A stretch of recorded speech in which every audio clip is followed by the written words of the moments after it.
2 साल पहले महान कहलाने वाले डायरेक्टर सुभाष घई ने एक इंटरव्यू में कहा था, मैं खुश हूं कि मैंने अपनी पारी अच्छे तरीके से खेली। आज सुभाष घई के बारे में जो सुनने में आया है, अगर वो सच है तो वाकई उन्होंने ये पारी इतने अच्छे तरीके से खेली कि जिसका भी उन्होंने बुरा किया उसे दफन करने में सफल हो गए। पर कयामत का दिन आता है तो जो मर चुके हैं वो जी उठते हैं। सुभाष घई पर आज रेप का आरोप लगा है। जिस महिला ने आरोप लगाया है उसने अपनी पहचान छुपाए रखना चुना है।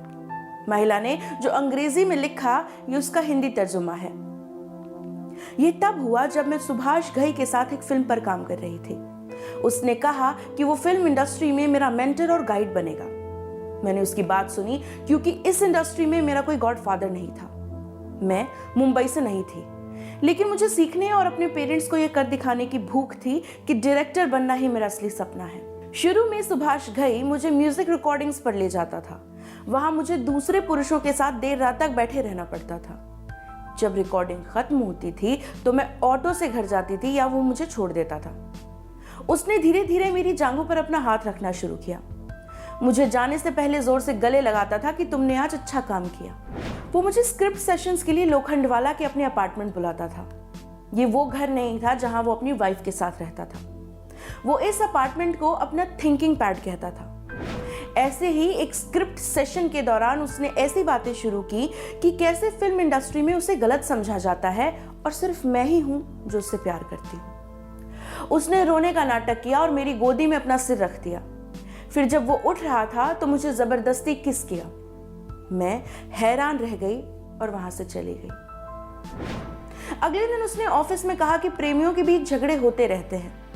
मैं ये नौकरी छोड़ने को लेकर डरी हुई थी क्योंकि मेरे पास कोई दूसरा रोजगार नहीं था, कोई वित्तीय सुरक्षा नहीं थी। मैंने इस बात को ऐसे ही जाने दिया।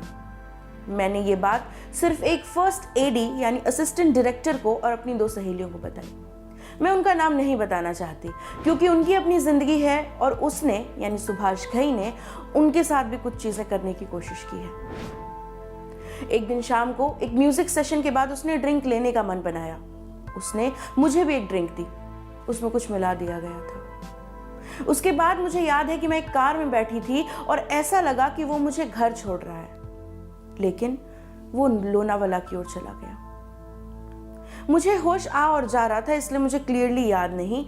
मैं अपने बच्चे की कसम खाकर कहती हूँ कि मैंने उसे बोला, हम कहाँ जा रहे हैं, तुम प्लीज मुझे घर छोड़ दो। वो मुझे फरियास होटल ले गया। उसने कहा कि वो वहां हमेशा जाता है लिखने के लिए। उन लोगों के पास हमेशा उसके लिए स्वीट मौजूद रहता है। मुझे होश नहीं था, लेकिन उसने मुझे पकड़ रखा था और स्वीट ले गया। उसने मेरी जीन्स उतारी और मुझ पर चढ़ गया।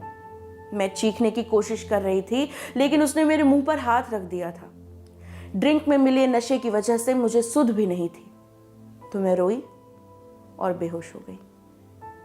अगली सुबह मुझे याद है उसने कुछ टोस्ट ऑर्डर किया था और जब मैं जागी तो ब्रेकफास्ट कर रहा था। सोफे लाल रंग के और पुराने से थे। मेरी दाईं तरफ से सूरज की किरणें आकर गिर रही थीं। मैं उठी और मुझे उल्टी हो गई। उसके बाद उसने मुझे घर छोड़ा। मैं कुछ दिन काम पर नहीं गई। उसकी टीम में से किसी एक ने मुझे फोन किया कि अगर मैंने अभी नौकरी छोड़ी तो मुझे उस महीने की सैलरी नहीं मिलेगी। इसलिए मैं फिर से काम करने गई और 1 हफ्ते बाद अपना इस्तीफा दे दिया। उसके बाद मैंने न तो कभी उसे देखा, न ही उससे बात की। एक बार वो कहीं शूटिंग कर रहा था और मैं अपनी दोस्तों के साथ उसी रास्ते से ट्रैवल कर रही थी।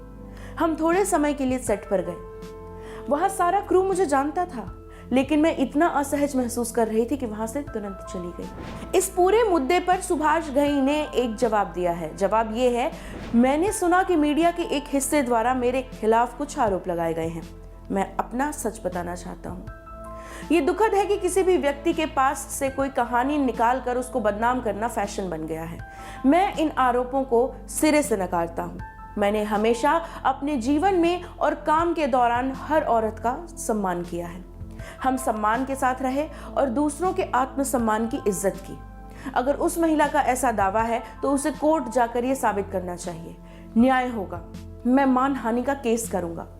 जाहिर है जो हमारे प्रतिष्ठित संस्थान को ठेस पहुंचाने का प्रयास कर रहे हैं, ईश्वर उन्हें सद्बुद्धि दे। नमस्ते, मैं हूँ प्रेरणा, आप देख रहे हैं ऑर्डिनरी।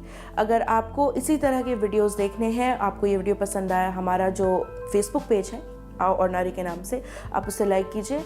हमारी यूट्यूब चैनल भी है ऑर्डिनरी के नाम से, आप उसे सब्सक्राइब कीजिए और बेल आइकन प्रेस कीजिए। अगर आप हमसे जुड़ना चाहते हैं तो हमारी वेबसाइट का नाम है www.ordinary.in, उसे विजिट कीजिए। शुक्रिया।